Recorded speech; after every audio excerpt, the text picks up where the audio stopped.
생각하는 방식이 바뀌어야 세상이 달라진다. 오늘은 부동산 문제를 한번 짚어봅시다.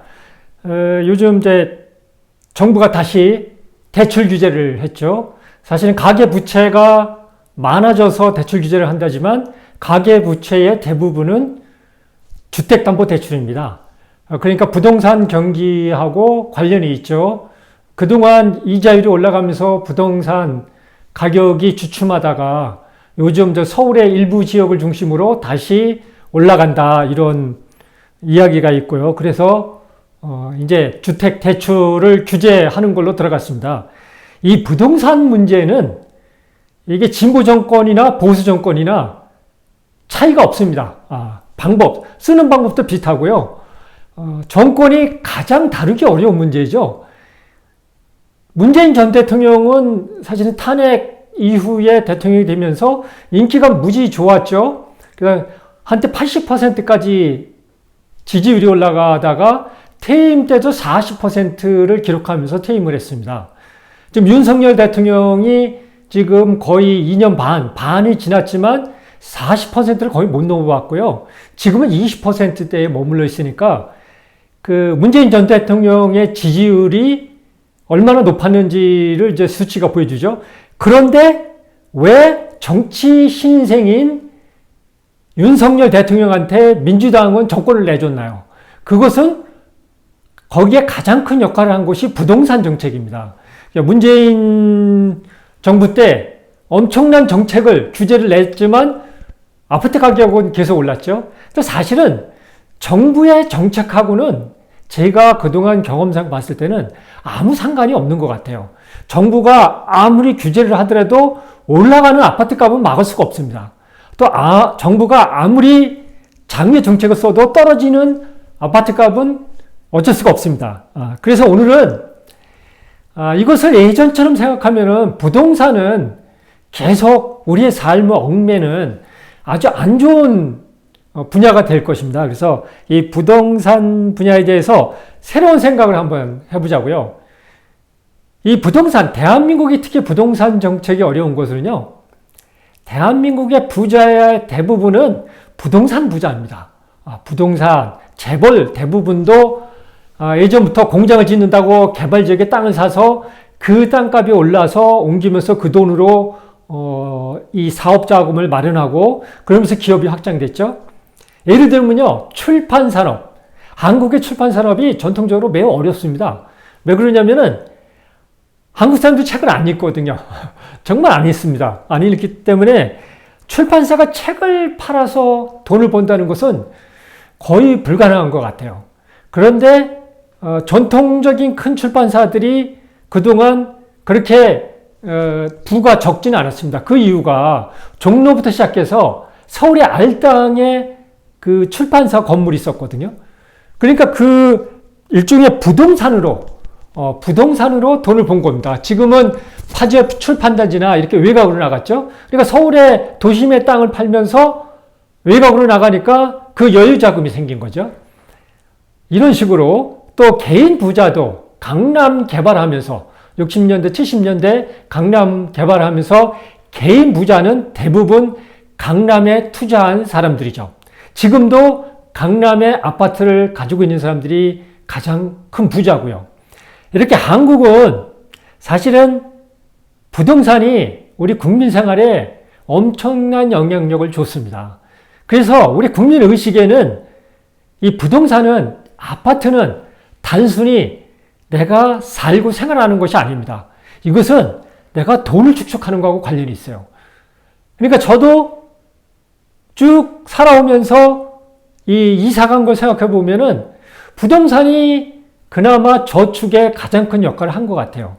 그동안 이렇게 우리 삶을 지배해 오다 보니까 사실은 모든 국민이 부동산에 집중되어 있죠. 그래서 지금은 사실은 젊은 세대는 집을 살 수가 없습니다. 너무 올랐죠? 그건 당연합니다. GDP가 올라가면 집값은 올라가게 되어 있습니다. 근데 사실은 집값이 그렇게 많이 오른 건 아니에요.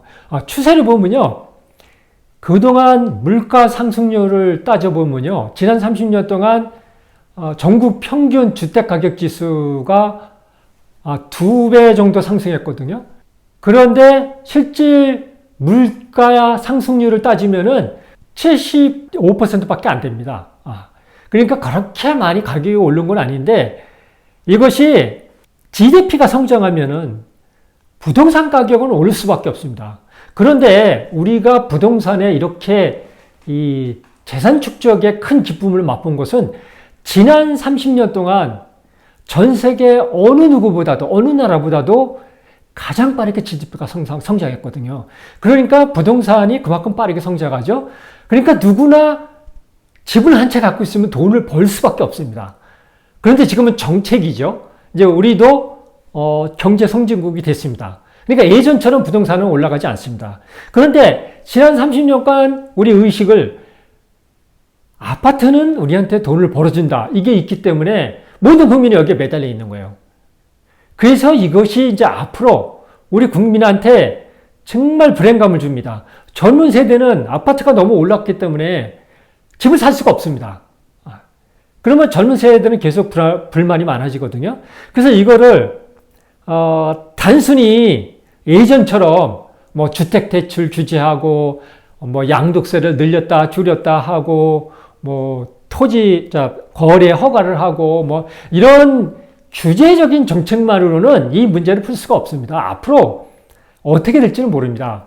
지금 미국은 지난 20년간 부동산 가격이 계속 올랐습니다. 제가 2006년에 미국 특파원을 시작했는데, 그때 2000년 초반부터 그전에는 이제 일본 사람들이 미국에 투자를 시작했고요. 그 2000년 넘어오면서 중국 사람들이 미국 부동산에 투자하면서 오르기 시작했습니다. 그런데 그 이후로 미국의 GDP는 2배로 뛰었죠. 2배로 뛰고 인구도 늘고, 그러다 보니까 미국의 부동산도 올랐습니다. 많이 올랐어요. 그래서 지금 베이비 부모들은 미국의 높은 가격의 부동산은 대부분 다 확보하고 있어요. 이 베이비 부모 세대들이 다 갖고 있거든요.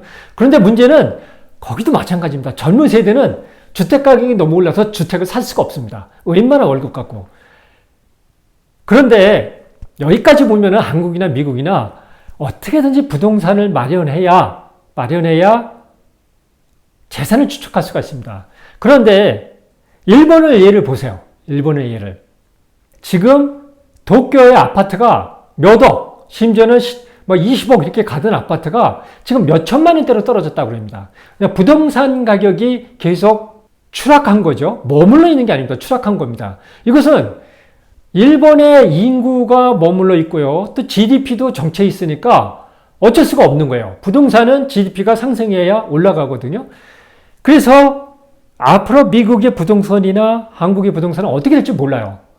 이것을 모든 국민은 염두에 두고 생각을 바꿔야 돼요. 우선 거래, 규제에 대한 것을 생각해 보자고요. 저는 미국 특파원 할 때부터 이 문제에 대해서 정말 의문을 많이 가지고 있었어요. 한국은 왜 이렇게 하나. 저도 30년을 넘게, 한때 한 10년 넘게 무주택자로도 있었습니다. 그래서 아파트를 분양받으려고 분양 신청을 무지 많이 해봤어요. 근데 1순위인데도 택도 없더라고요.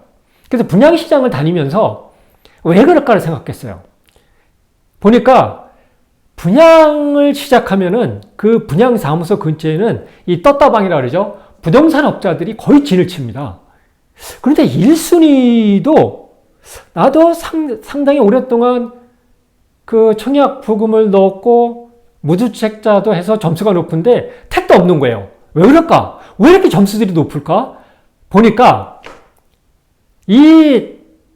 실제적으로 실수요자들이 1순위를 들어가는 게 아니에요. 그러니까 이 주택 청약 부금에 의한 자격을 주고 파는 거죠.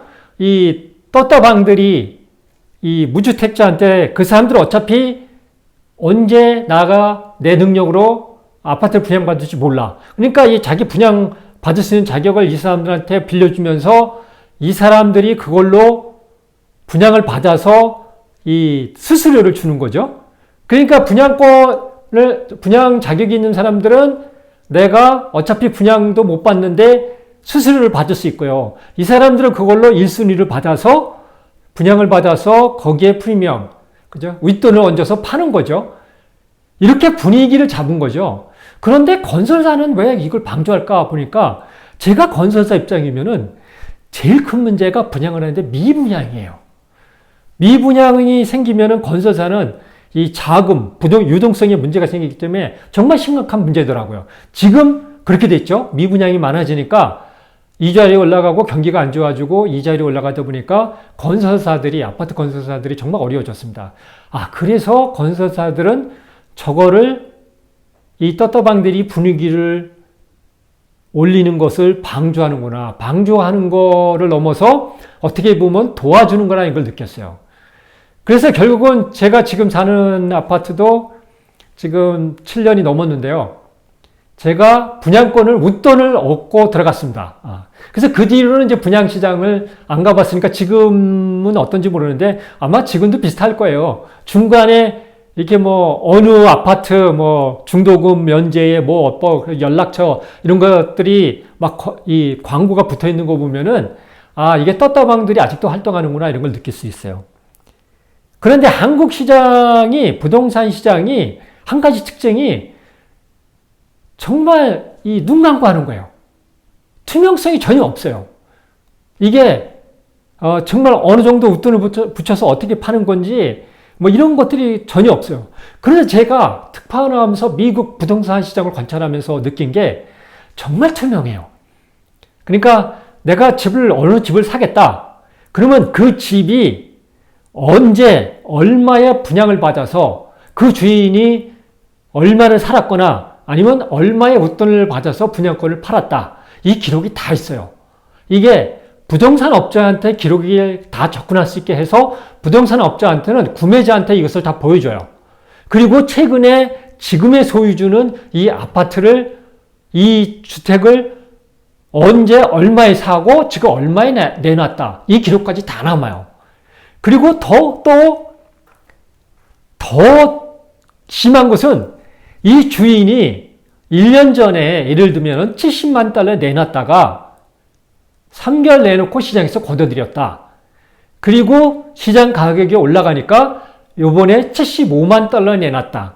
아니면 시장이 안 좋으니까 70만 달러에 잘 안 나가니까 걷어들였다가 3달 있다가 65만 달러에 내놨다. 이런 기록까지 다 나와요. 그러니까 장난을 칠 수가 없어요. 이 떳다방이나 이런 사람들이 장난을 칠 수가 없어요. 구매자가 모든 기록을 볼 수 있고요. 그리고 거래 상황도요. 우리는 전세 사기도 많잖아요. 미국이나 캐나다 이런 데는 에스크로라는 제도가 있습니다. 에스크로는 구매자와 판매자가 직접 대금을 주고받는 게 아니라 구매자가 대금을 제3자한테 맡기고 그리고 거래가 아무 문제 없이 이루어졌을 때 그 제3자가 그 판매자한테 대금을 넘겨주는 에스크로 기관이 있습니다. 정부의 허가를 받은. 그래서 이 에스크로에 돈을 줍니다. 그리고 양측의 변호사가 부동산 거래에 반드시 개입합니다. 이 중개사는 이 구매자, 판매자를 끌어들여서 소개만 하는 거예요. 소개만 하고 모두 법적 문제, 심지어 융자 문제까지도 변호사가 다 처리합니다. 그래서 양측의 변호사가 이 구매에 문제가 없다고 확인을 하면은 에스크로의 회사에서 판매자한테 판매 대금을 넘겨주는 겁니다. 그때까지는 판매자는 돈을 못 받아요. 이 거래가 문제가 없다는 것이 확인될 때까지. 이렇게 부동산 거래의 정보의 투명성, 그리고 거래할 때 법적으로 투명성이 보장되기 때문에 누가 장난을 칠 수가 없습니다. 그러니까 투기를 할 수가 없죠. 투기를 할 수가 없으니까 실수요자에 의해서 수요 공급에 의해서 가격이 결정됩니다. 근데 한국은 부동산 시장이 대부분 투기자들에 의해서 주도가 됩니다. 그래서 아까 말씀드렸던 것처럼 보수 정권이든 진보 정권이든 부동산 정책은 똑같은 정책을 핀다. 전 정권은 계속 비난을 하지만 결국은 모든 정권은 진보 정권이든 보수 정권이든 똑같은 수단으로 합니다. 하는데 약간의 차이는 있죠. 보유세를 올리거나 내리거나 이런 걸 있지만 어쨌든 부동산 경기를 컨트롤하는 것은 똑같은 주제 정책이다. 이 지금까지 한 30년 동안 정권들이 한 규제 정책은 이 투기 세력을 이길 수가 없습니다. 왜냐면요, 투기 세력은 목숨 걸고 장사를 합니다. 그리고 온 국민은 아까 말씀드린 것처럼 부동산이 유일하게 내가 나한테 돈을 벌어줄 수 있는 재산 축적의 방법이기 때문에 이 투기 세력에 버틸 수 있는 이 뿌리가 다 돼 있는 거예요. 한국 부동산 시장은 이렇습니다. 그런데 계속 역대 정권은 똑같은 정책을 펴요. 그래서 제가 제안하는 건 두 가지입니다. 하나는 요즘 블록체인 기술이 개발됐잖아요. 이 부동산 정책에 블록체인 기술을 도입하는 거예요. 예전에 미국이나 캐나다처럼 우리가 모든 정보를 넣을 수는 없는 거는 우리는 부동산 거래가 너무 많아요. 규모에 비해서. 그러니까 이 정보를 다 일일이 할 수가 없어요. 근데 블록체인 기술이 있으니까 이것을 쉽게 할 수가 있어요. 그래서 이 주택이 언제 얼마에 분양이 됐고 그것이 누구한테 언제 어떻게 팔렸고 그 다음에 어떻게 팔렸고 지금은 최종 소유자는 언제 얼마에 샀고 그리고 지금 얼마에 내놓고 이게 모든 데이터를 기록하는 거예요. 그러면 구매자나 부동산 업자들을 다 이걸 볼 수가 있어요. 볼 수가 있으면은 투기 세력이 장난을 칠 수가 없습니다. 그래서 일단 투기 세력을 떼어내야 수요와 공급에 의해서 시장이 공정해져서 이 정책을 펴기가 쉬운 거고 주택시장도 안정됩니다. 그리고 또 하나는 더 나아가서 제가 디지털 혁명 사용 설명서 책 마지막에 설명한 것처럼 건설업자는 앞으로 아파트를 지어서 파는 게 아니라 주거 문화를 파는 거다. 이것도 정부 정책자들이 바꿔야 될 것 같아요. 테슬라가 자동차를 파는 게 아니라 운전을 파는 거라 그랬잖아요. 그걸 여러 번 설명드렸죠. 그래서 전기차를 파는 게 중요한 게 아니라 전기차에 들어가는 알고리즘을 만드는 게 중요하다. 그래서 테슬라는 전기차를 많이 파는 것도 중요하지만 셀프 주행 자동차, 자율주행 자동차 기술을 개발하는 게 더 중요하다고 그랬잖아요. 마찬가지입니다. 당근마켓이 왜 히트를 쳤는지 아세요? 당근마켓에서 온갖 것을 거래하지만 거기의 핵심은 가구 거래입니다. 요즘 젊은 세대는 여기서 한 3년 살다가 이사를 가잖아요. 그러면 우리 인간은 취향이 바뀝니다. 그런데 이 아파트가 우리 대한민국 삶의 주거 문화에 정말 강력하게 자리 잡고 있죠. 그것은 이 도표를 보면 알지만 아파트의 가격 상승률은 다른 주택이 쫓아올 수가 없습니다. 이건 미국이나 캐나다하고 반대예요. 미국이나 캐나다는 개인주택이 가장 가격 상승이 높습니다. 그리고 아파트가 가장 낮아요. 왜냐하면 아파트는 주로 렌트를 주는 거거든요. 그런데 한국은 반대죠. 아파트가 가장 가격 상승이 높아요. 그러니까 돈을 벌어야 되니까 모든 국민들이 아파트에 몰리는 거예요. 그런데 아파트의 단점은 모든 집이 똑같다는 거예요. 그런데 디지털 시대는 온디맨드 시대라고 그랬잖아요. 이 소비자한테, 이용자한테 모든 정보가 가고 이용자의 선택권이 많아요. 그러니까 이용자는 자기의 다양한 욕구를 충족시키기를 원해요. 그러니까 주거 문화도 사람마다 취향이 다르고요. 그 취향도 그때그때 달라져요. 그러니까 3년 여기서 앤티크라 그러죠. 고전적인 가구로 이렇게 내가 디자인해서 살았는데 3년 살다 보니까 실증이 나는 거예요. 그래서 이번 이사 갈 때는 모던하게 현대적으로 한번 꾸미고 살아보자. 그러면 자기가 있던 가구를 다 당근마켓에 내놓는 거예요. 그리고 자기는 또 당근마켓에 가서 이 현대적인 가구들을 구입하고 그러면 이사 가서 새롭게 현대적인 가구로 분위기를 꾸려서 새로운 분위기에서 살 수가 있어요. 당근마켓이 이 비용을 엄청나게 줄여주었어요. 예전에는 그걸 가구를 다 샀어야 되는데 중고 거래를 하니까 그렇게 돈을 많이 안 들여도 되고 내 중고 가구를 팔아야 되니까 그게 가능한 거죠. 점점 더 이렇게 소비자, 이용자가 요구가 다양해지고 그 다양한 요구에 주택 문화도 맞춰줘야 돼요. 근데 아파트는 그걸 맞출 수가 없어요. 그리고 인구가 줄기 때문에 아파트가 앞으로 어떻게 될지 몰라요. 일본처럼 20억 하던 아파트가 1억 이내로 떨어질 수도 있어요. 그래서 건설 회사는 아파트를 파는 게 아니라요. 아파트 지어서 파는 게 아니라 주거 문화를 만드는 거예요. 그래서 그때그때 이용자의 취향에 따라서 그 주거 문화를 바꾸면서 계속, 그러니까 거의 구독자 모델이 되는 거죠. 주거 문화도. 그래서 이런 변화도 패러다임 전환도 생각하면서 정책 담당자들이 미래지향적으로 생각을 해야 이 문제를 해결할 수가 있습니다. 그래서 오늘은 생각하는 방식을 바꿔야 세상이 달라진다. 디지털 패러다임 전환, 디지털 세상 읽기에서는 이번에도 또 이 주택 금융 대출을 조이면서 가계 대출과 이 아파트 상승을 막겠다는 정부 정책을 보면서 생각을 바꿔야 된다. 하나는 가장 중요한 미래지향적인 거, 앞으로는 주택을 지어서 파는 게 아니라 주거 문화를 파는 시대로 바뀐다. 그리고 당장은 이 주택 거래의 투명성을 확보하자.